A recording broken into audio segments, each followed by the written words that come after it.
आज का जो हमारा विषय है वो है निष्ठा।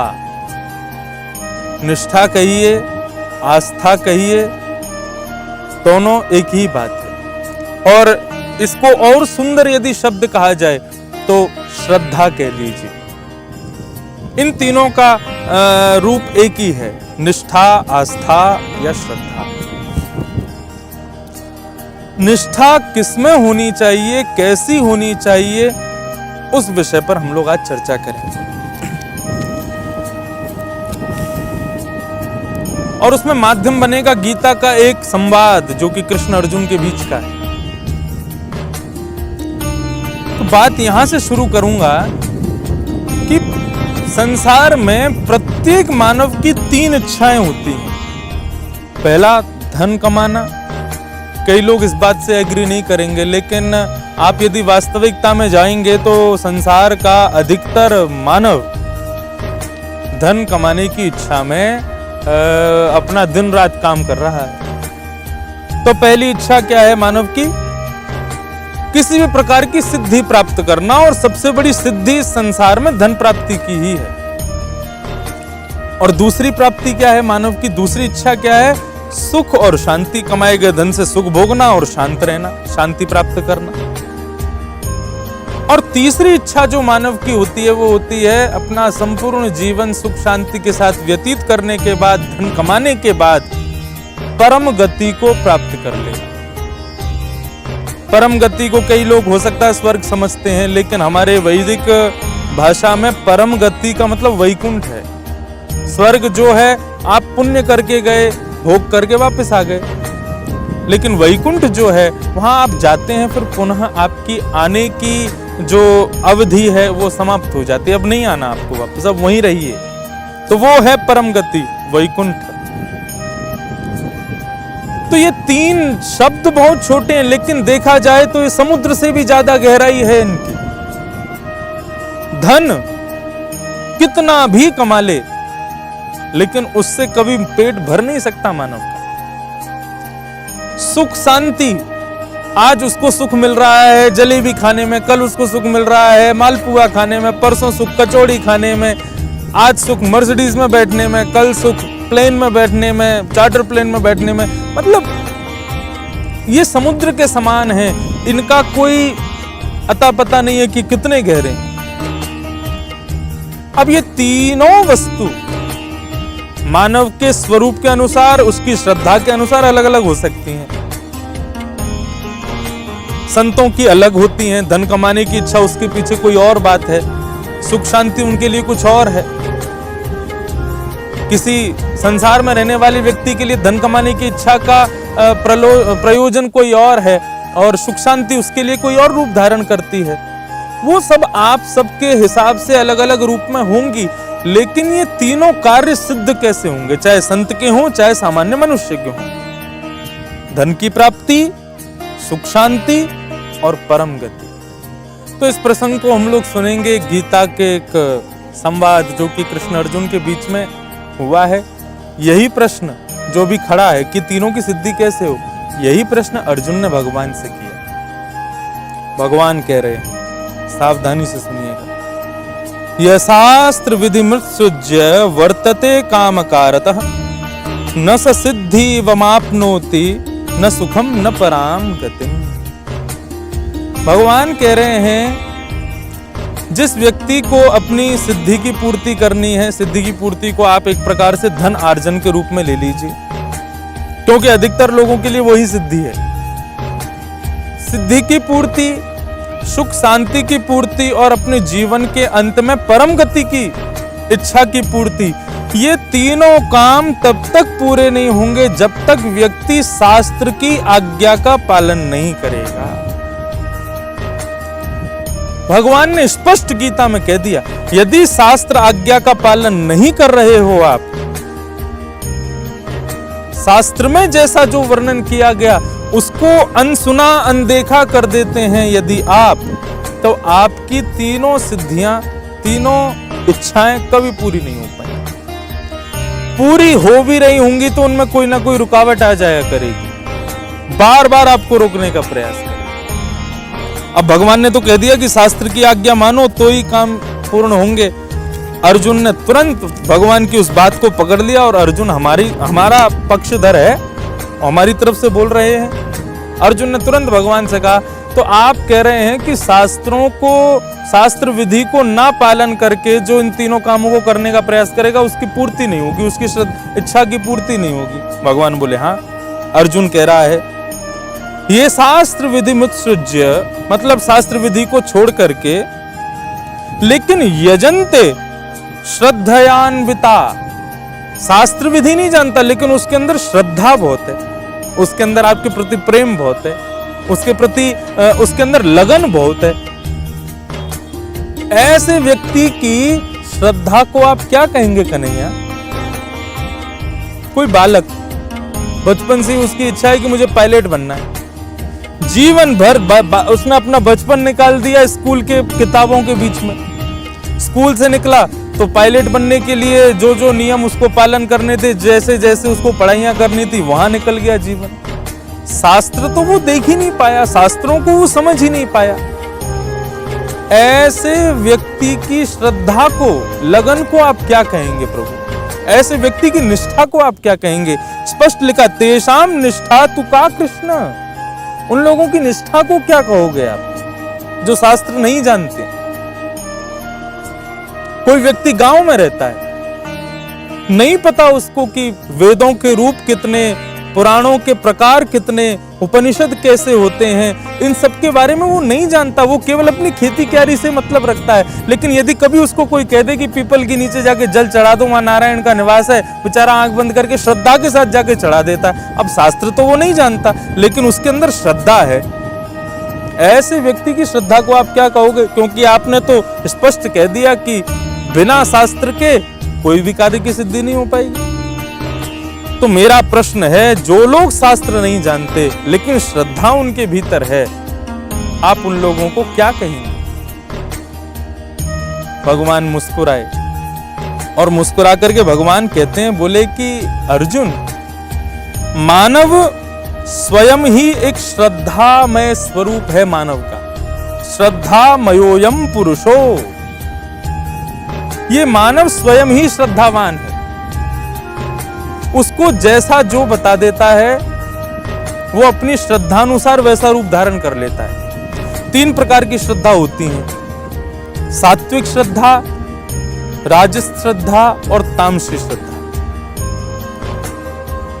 किसी के अंदर, अब इन तीनों का विषय मैं विस्तार करूंगा, वही आप लोगों को समझना है। भगवान कह रहे हैं कि मानव को जैसा जो बता देता है वो उसमें अपनी बुद्धि विवेक का प्रयोग ना करके उस कार्य को पूर्ण कर। अब कोई 70 लाख रुपए की ऑडी खरीद के लाया, बढ़िया महंगी कार लेके आया, सुंदर गाड़ी, सुंदर फैसिलिटीज, उसकी इतने सारे पैसे खर्च किए, लेकिन किसी व्यक्ति ने कहा भाई गाड़ी बहुत सुंदर है तुम्हारी, कहीं नजर ना लग जाए, इस पे कुछ चप्पल टांग लो। अब 70 लाख की गाड़ी पे वो फटी हुई काली चप्पल ला करके टांग देता है। अब उसकी श्रद्धा को क्या कहोगे? ये श्रद्धा कैसी है? ये अशास्त्रीय श्रद्धा ही तो है। मंदिर में देवों के सामने जाकर के निर्दोष पक्षियों को मार देना, अब आप उसकी श्रद्धा तो है लेकिन उसकी श्रद्धा को कैसे मानोगे? अशास्त्रीय श्रद्धा। निष्ठा तो हमारी है, लेकिन अगर निष्ठा में शास्त्र सम्मत बातें नहीं होंगी तो भगवान कहते हैं वो निष्ठा मेरी प्राप्ति तो तुमको नहीं करवा पाई, वो श्रद्धा भी तुमको मेरी प्राप्ति नहीं करवा पाई।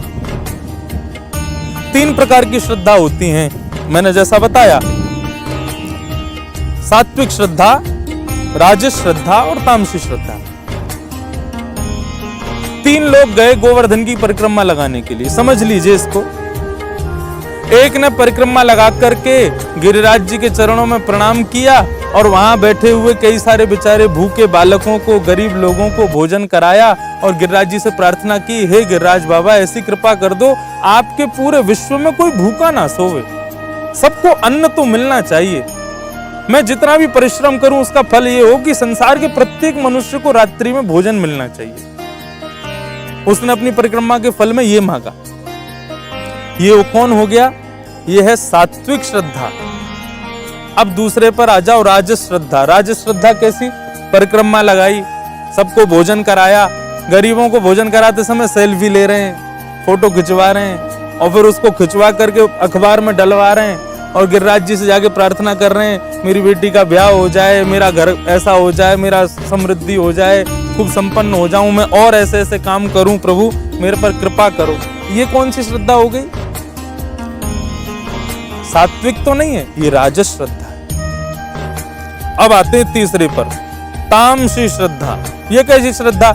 लगा तो रहे गिरिराज जी की परिक्रमा, पैरों में छाले पड़ रहे हैं और पूरी परिक्रमा लगा के गिरिराज जी से प्रार्थना क्या कर रहे हैं कि फलाना व्यक्ति मुझसे बहुत आगे निकल रहा है, उसका इतना व्यापार बढ़ रहा है, कैसे भी करके उसका सर्वनाश कर दो, मेरी परिक्रमा से उसका सर्वनाश हो जाए। ये कौन सी श्रद्धा हो गई? ये तामसी श्रद्धा। इन तीनों श्रद्धाओं का प्रादुर्भाव कैसे होता है हमारे भीतर? भगवान कहते हैं 4 चीजों से। पहला, जो कि मैंने पिछली पाठशाला में विस्तार से बताया था, अन्न। आपका भोजन आपकी मानसिक स्थिति में बहुत बड़ा बदलाव ला सकता है। तो भगवान कहते हैं ये श्रद्धाओं में, राजस, तामस और सात्विक श्रद्धाओं में सबसे बड़े कारण 4 हैं। उनमें पहला है अन्न, भोजन। इस पर अब मैं ज्यादा नहीं बोलूंगा, जिन्होंने नहीं सुना वो पिछली पाठशाला सुने। दूसरा, कुल परंपरा। आपकी कुल परंपरा कैसी है? अंग्रेजी में कह दिया जाए, शब्द तो अच्छा नहीं है, आपकी अपब्रिंगिंग कैसी है, आपका खानदान कैसा है, घर के लोगों का, चाचा ताऊ, पिता माता बहनों का आचार विचार, उनके वो कैसे हैं, उससे बहुत बड़ा प्रभाव पड़ेगा आपकी मानसिक श्रद्धा पर। कोई व्यक्ति, कोई बालक किसी कसाई के यहां जन्म ले ले, जिसने बचपन से ही जीव जंतुओं को हिंसा देखी है, ऐसा बालक बड़ा होकर के भी कभी जीव की हत्या होते समय उसको हिंसा नहीं मानेगा। क्यों? क्योंकि उसने बचपन से उसको देखा है। वो उसके लिए वो निर्दयता रहेगी, उसके लिए वो गलत नहीं है, क्योंकि बचपन से उसने खून देखा, उसने ऐसी स्थिति देखी। तो आपके कुल खानदान से भी आपकी श्रद्धा पर असर पड़ता है, अन्न से, कुल से।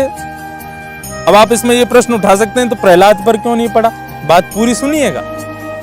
4 जो नियम बताए जा रहे हैं भगवान के द्वारा, इन 4 स्थितियों में यदि 3 स्थिति भी श्रेष्ठ होंगी तो कैसा भी कुल क्यों ना हो, आप सात्विक ही रहेंगे। जिसमें क्या है? अन्न की शुद्धि पहला, दूसरा कुल परंपरा, तीसरा भगवान बता रहे हैं संबंध। संबंध बोले तो आपकी क्रिया के पीछे संबंध क्या है? कोई व्यक्ति धन क्यों कमा रहा है? बोले मैं इसलिए धन कमा रहा हूं ताकि मेरे गांव में बिजली नहीं है, मैं बिजली ला सकूं। मेरे गांव में पढ़ाई की व्यवस्था नहीं है, मैं बच्चों के लिए पढ़ाई की व्यवस्था करवा सकूं। मेरे गांव के बच्चे एक दिन पूरे विश्व में खूब सुंदर सुंदर पदवियों पर बैठे, मैं उसके लिए पढ़ाई करके, मेहनत करके, धन कमा करके अपने गांव का उपकार करना चाहता हूं। धन कमाने का संबंध क्या हुआ? संसार के लोगों की कुशलता। और एक व्यक्ति धन क्यों कमा रहा है? बोले धन इसलिए कमाऊंगा ताकि मैं दुबई जाऊंगा, दुबई में 5 स्टार होटल में रुकूंगा, भोग विलास करूंगा, आदि आदि आदि बातें सब।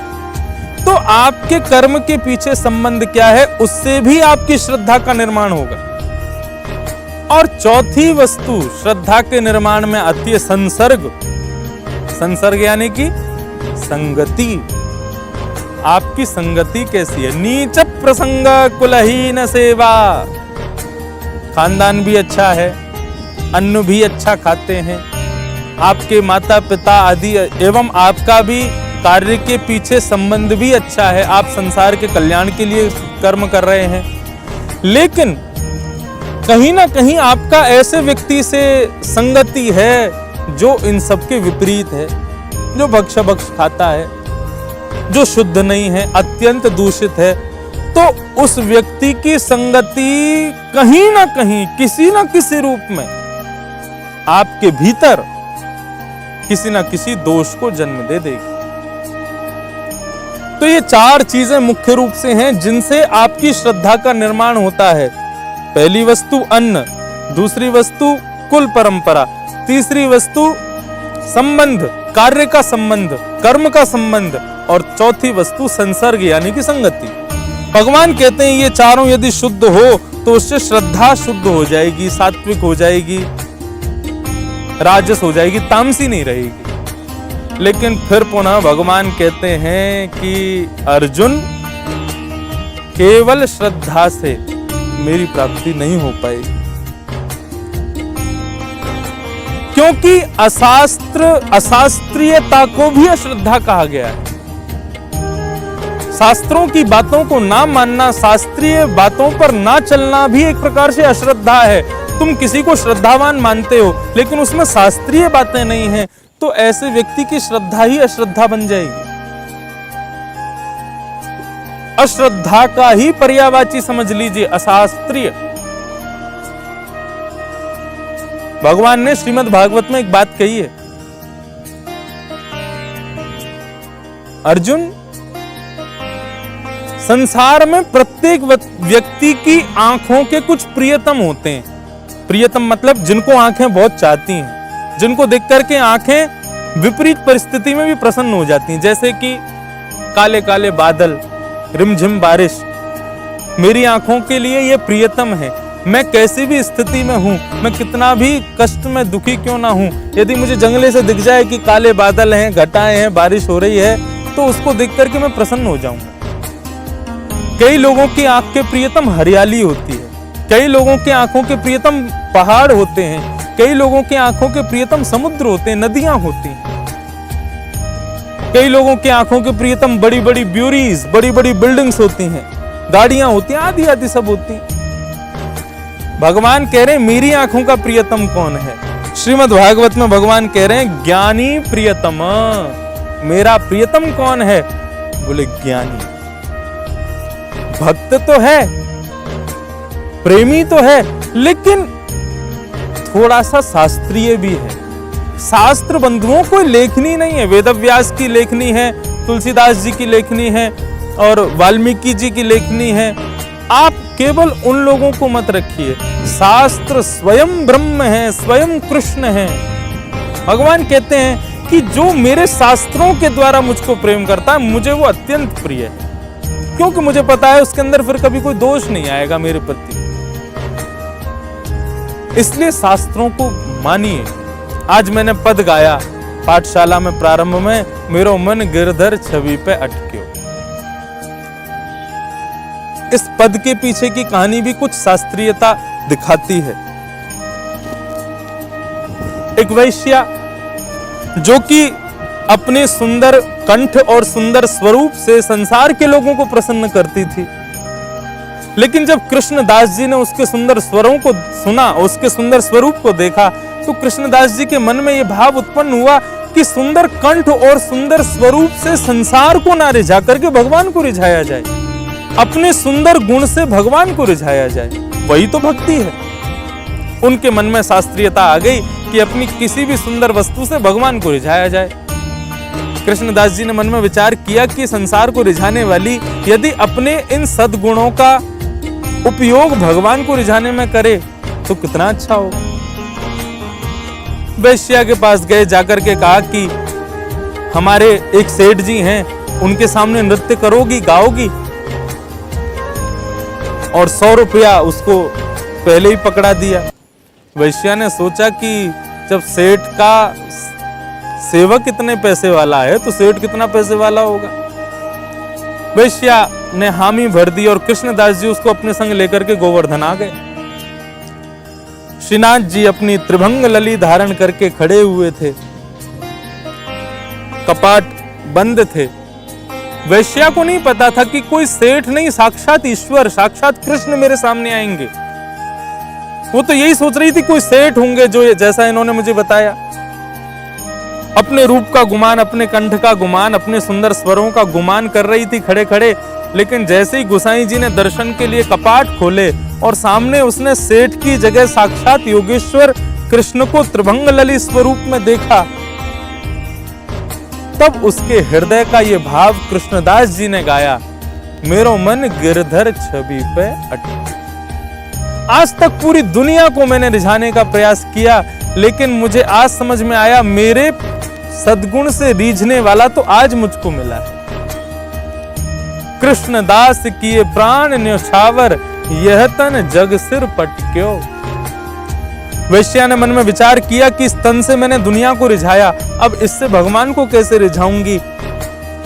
तब उसने विचार किया कि तन को तो संसार को छोड़ जाती हूं, अपनी आत्मा से श्रीनाथ जी में विलीन हो जाती हूं। तो कृष्णदास किए प्राण न्योछावर, नाचते नाचते वैश्या ने अपने प्राण न्योछावर कर दिए और अपने प्राणों को न्योछावर करते हुए भगवान में जाके विलीन हो गए।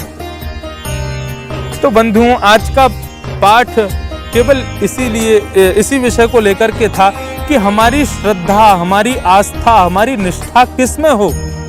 हमारे शास्त्रों में हो। खास करके हमारे यंगस्टर्स, मेरी उम्र के सारे बालक, उनसे मेरी प्रार्थना है, आप जितना समय वेब सीरीज को देखने में निकाल रहे हो, आप जितना समय और चीजों को देखने में व्यतीत कर रहे हो, उतना समय यदि हमारी शास्त्रों को अवलोकन में किया जाए तो कितना आनंद आए। गर्व होता है कि इतने वर्षों बाद रामायण चैनल रामायण दोबारा से प्रारंभ की गई, तो हमारे युवाओं ने, हमारे देश के लोगों ने उसको वर्ल्ड का नंबर 1 देखा जाने वाला एक एपिसोड बना दिया। ऐसी श्रद्धा प्रत्येक भारतीय की अपने शास्त्रों के प्रति हो, यही वास्तविक निष्ठा है। आप श्री राधा रमण जी दर्शन करते हैं, बिहारी जी दर्शन करते हैं, गोवर्धन का दर्शन करते हैं, लेकिन भागवत, रामायण, महाभारत आदि हमारे वेद पुराणों में आपकी निष्ठा नहीं है, तो मैं कान पकड़ करके कहूं, मुझे नहीं कहना चाहिए, आप केवल पाषाण का दर्शन कर रहे हैं, आपने ठाकुर का दर्शन नहीं किया। तेने यम वांगमयी मूर्ति, पहले भगवान की वांगमयी मूर्ति को, उसका अवलोकन कीजिए, उसमें निष्ठा रखिए। अब कई लोगों का यह प्रश्न भी हो सकता है, शास्त्र कौन सा श्रेष्ठ है हमें पता कैसे चले? क्योंकि भगवान ने यह भी कहा, यदि आप शास्त्र नहीं पढ़ सकते तो शास्त्र के जानने वालों को सुनिए। अब आप ये भी पूछ सकते हैं कि शास्त्र को जानने वाला कौन है, हमको पता कैसे चले? बंधुओं देखो, नदी का जल, पोखर का जल और नाली का जल है, तीनों में जल, लेकिन पीना कौन सा चाहिए? नदी का ही तो पीना चाहिए। ये आपको किसने बताया? आपकी बुद्धि अपने आप बोलती है कि नदी का जल पीना चाहिए। ठीक उसी प्रकार ये तो मानव का विवेक है कि मुझे किसको सुनना चाहिए, किसका श्रवण करना चाहिए, किन शास्त्रों का विषय मुझे जानना चाहिए। तो निष्ठा पूर्ण रूपेण शास्त्रों में हो। भक्तिपथ पाठशाला में पूर्ण प्रयास कर रहा हूं कि यहाँ शास्त्र सम्मत ही सब कुछ रहे, और शास्त्र सम्मतता को ही मैं प्रस्तुत करने का प्रयास कर रहा हूं। सभी पथिक, सभी वैष्णवों से बार बार निवेदन है, अपने शास्त्रों के प्रति श्रद्धा जगाइए। यही भगवान श्री कृष्ण ने 16वें और 17वें अध्याय में भगवत गीता में अर्जुन से कहा। निष्ठा इस प्रकार करें। पुनः मिलूंगा अगली पाठशाला में। आज के लिए केवल इतना ही। आप सभी वैष्णवों को, पथिकों को बहुत बहुत प्रणाम। जय श्री कृष्ण।